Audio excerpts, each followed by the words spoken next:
E aí, Brasil, mais um vídeo meu aqui no canal. Hoje é dia de falar sobre educação na ditadura militar. Só que antes de passar o conteúdo, eu vou pedir que você se inscreva no canal e dê um like no vídeo. Assim você me ajuda a prospectar isso para mais pessoas. O projeto do canal Por Outra Educação é usar a monetização tanto para a estruturação do canal, quanto para financiar concursos de leitura e literatura para moradores de periferia. Eu que estudo a educação, eu acredito que leitura, interpretação de texto e consciência de classe vai ajudar o Brasil. Para a gente compreender a situação da educação de hoje, é preciso que a gente volte na história e veja se a função da educação está sendo cumprida dentro desse contexto.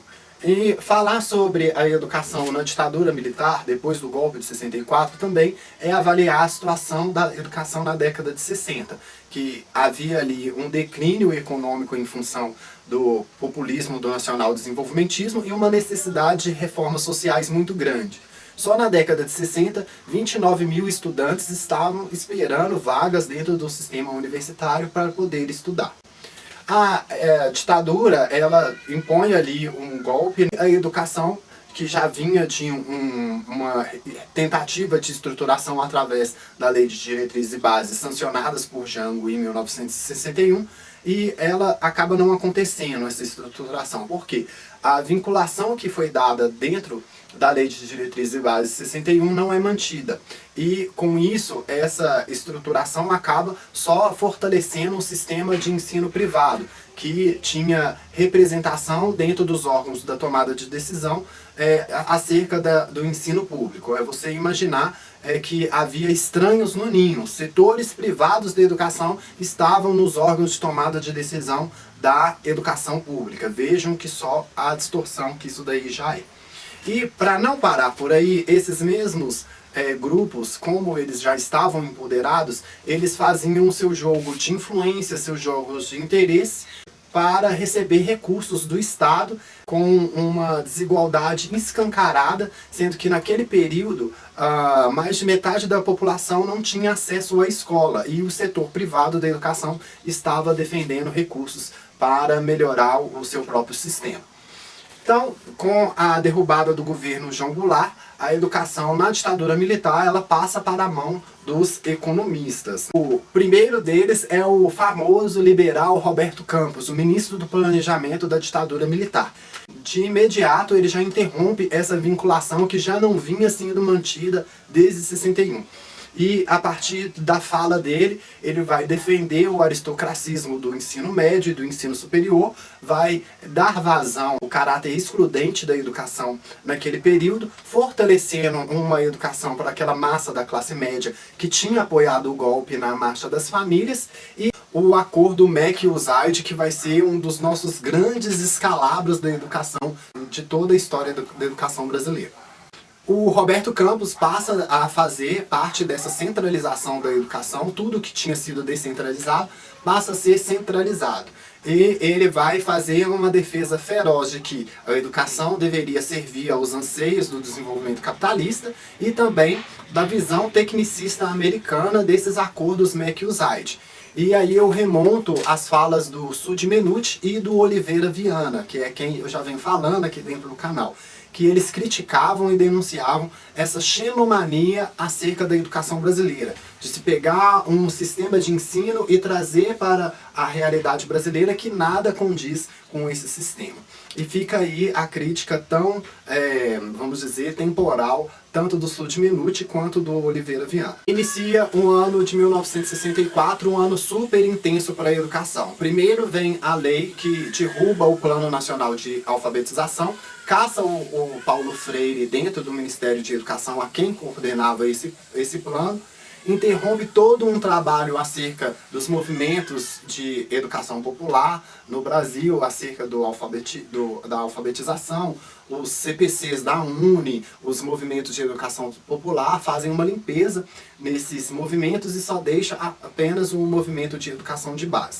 Lá para os anos de 1966, por pressão externa, a ONU e a Unesco falam acerca do analfabetismo no Brasil. E a ditadura militar passa a apoiar a cruzada cristã, né, que seria a cruzada ABC. Era um programa da Igreja de Alfabetização, a Cruzada ABC. E em 1967 vai criar o Mobral, que seria o movimento brasileiro de alfabetização, inspirado no modelo do Paulo Freire. A questão da escola, dentro da ditadura militar, com a educação moral e cívica e com a OSPB, vai vir a se tornar uma agência de doutrinação, né? É ali que vira um instrumento da hegemonia da ditadura militar. Então eles rompem com todo o trabalho e só por pressão externa, em 67, eles vão começar a lidar com a questão da alfabetização. Vem a Lei Suplicy, que vinha com o nome do ministro da Educação da época, e que acaba extinguindo a UNE e todos os movimentos estudantis. Essa mesma lei também acaba esvaziando e extinguindo a organização independente dos estudantes dentro das universidades federais. Porque acaba mudando a estrutura dos diretórios e delegando uma pessoa dentro dessa matéria de educação moral e cívica e de OSPB para liderar esses diretórios. Então, ele acaba com a organização independente dos estudantes.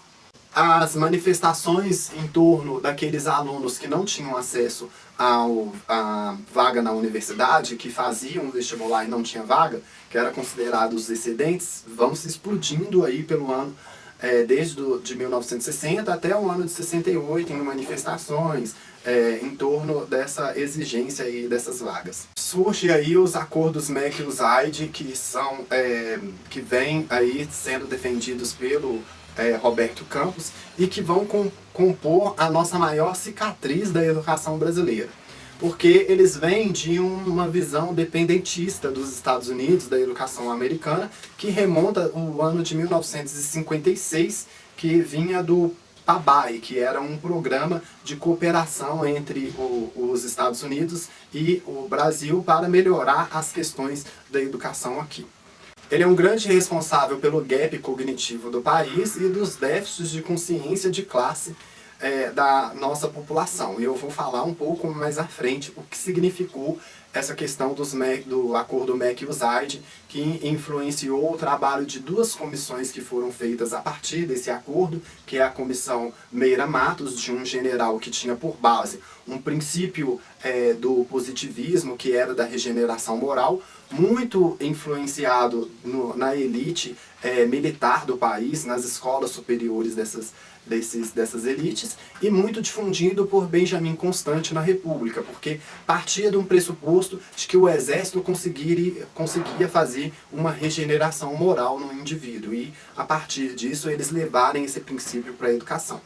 E fundiu nisso daí também aquela visão tecnicista da teoria do material humano, que vinha a galope de todo o que foi elaborado dentro do acordo MEC-USAID, que também era defendido pelo Roberto Campos e pelos economistas da época, a quem a educação estava subordinada. Esses acordos, que foram mais de 12, acabam influenciando essas duas comissões e também passa a influenciar todas as instâncias da educação, em todos os níveis, em todo o território brasileiro.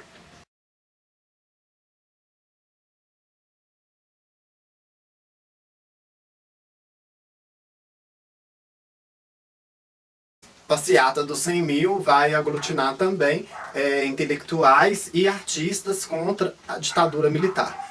Todos esses movimentos começam a fazer com que o desejo pela repressão aumente. De toda aquela questão da movimentação estudantil em torno dos excedentes é que vai vir a reforma universitária. Dentro dessa reforma vão incluir a disciplina de organização social e política brasileira, uma matéria onde que a ditadura militar iria fazer o proselitismo em torno da sua própria ideologia.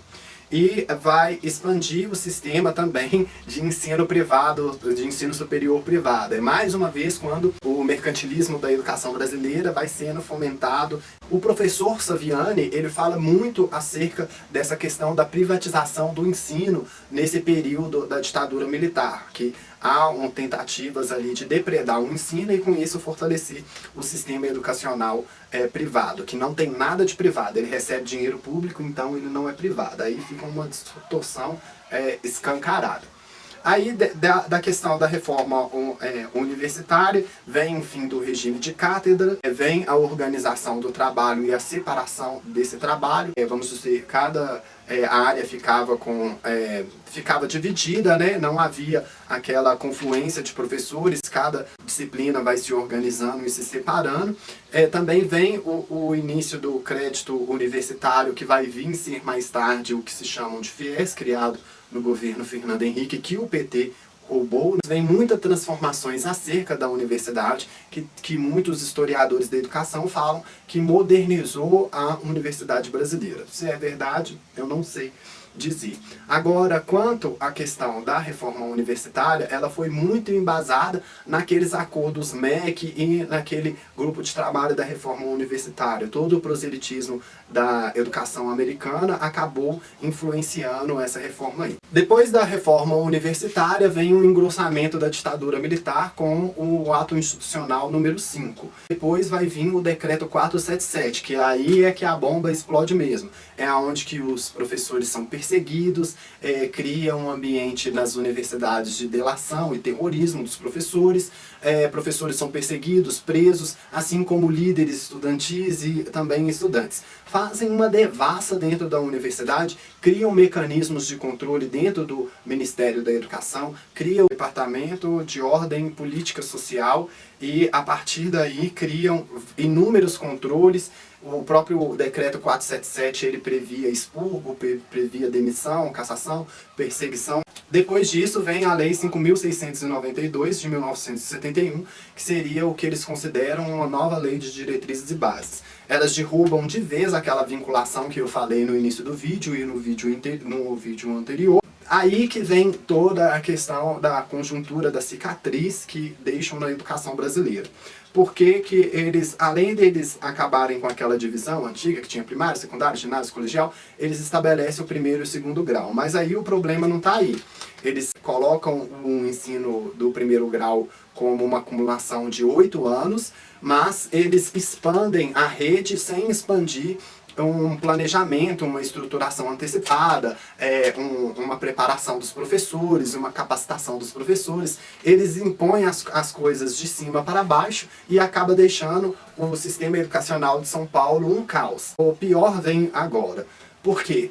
Com aquela questão do MEC-USAID, daqueles acordos e com a tentativa de enfraquecer o conhecimento das ciências humanas, eles vão impor, além daquela questão da educação cívico-moral, eles vão dar um golpe duro na matéria de história, vão desestruturar o conteúdo de história dentro dos currículos, vão aglutinar a história e a geografia e colocar ela como estudos sociais, retirando dessas duas matérias todas as características que viriam induzir ali uma questão de uma consciência de classe. Eles eliminam a filosofia e a sociologia do currículo, pegam a língua portuguesa e passam a chamar ela de comunicação e expressão. Aí, quando o pessoal fala, mas por que que a educação brasileira é tão depredada? Tem que vir na história para buscar os exemplos disso. Por que que isso daí acontece? E estranho que, ao preparar esse material, eu fui ver um vídeo do Responde Vila, que é do Marco Antônio Vila, é um novo desses quadros novos do canal no YouTube dele. E uma inscrita vem fazer a pergunta exatamente sobre o MEC-USAID, e eu vou deixar vocês verem o que o professor Vila fala sobre esses acordos.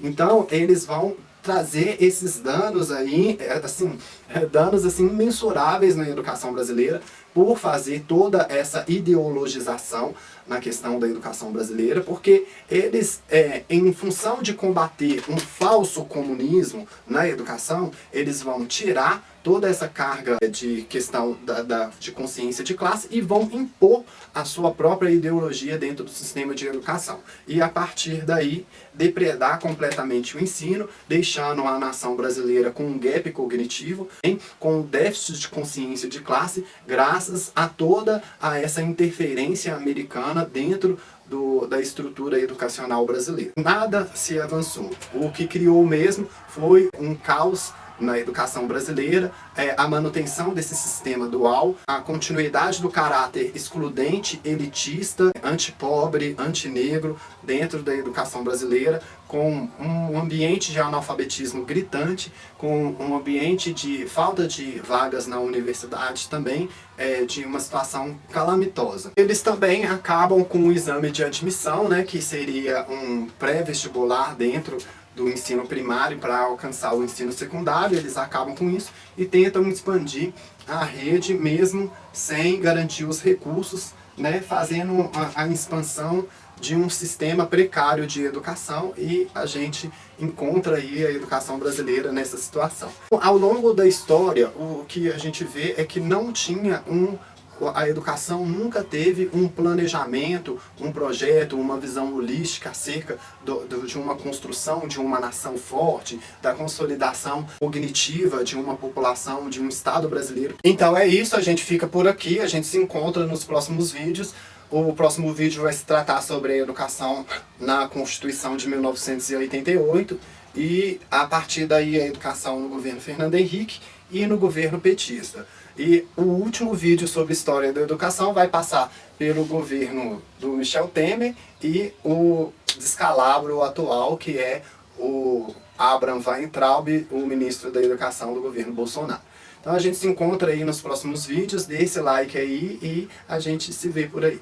Fiquem com Deus, tudo de bom para todo mundo e espero que vocês tenham aí o mesmo desejo de transformar a educação do Brasil em algo bem melhor do que aquilo que a gente vive hoje. Até mais!